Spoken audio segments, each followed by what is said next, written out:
تلویزیون آمو و برخی رسانه‌های دیگر افغانستان روز 8 ایول با تکیه به منابعشان خبر دادند که گویا مقامات تاجیکستان به مهاجران افغانستانی 15 روز مهلت دادند تا کشور را ترک نمایند. دوام 2 روز اخیر میان مهاجران افغانستانی یک پیام خطی به طور گسترده پخش شده است که در آن آمده است اگر پناهندگان تا 2 هفته دیگر تاجیکستان را ترک نکنند به طور اجباری اخراج خواهند شد. ما برای دریافت شرح رسمی به دفتر مطبوعاتی وزارت کارهای داخلی مراجعت کردیم، اما تا لحظه پخش این گزارش پاسخی دریافت نکردیم.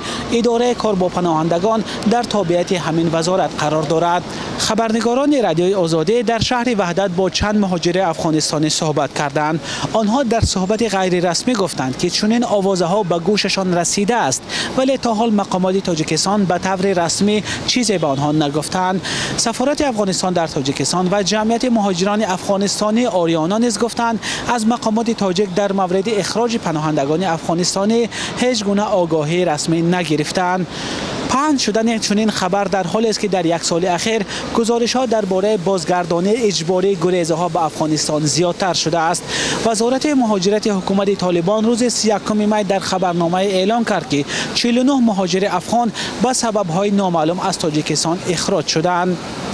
کمیسریت عالی سازمان ملل در امور گریزها چندین مراتب از حکومت تاجیکستان درخواست کرده است که اخراج پناهجویان افغانستانی قطع کرده شود.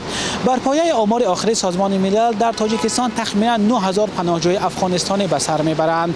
مولا رجب یوسفی، برات یوسفی، آزادی، دوشنبه.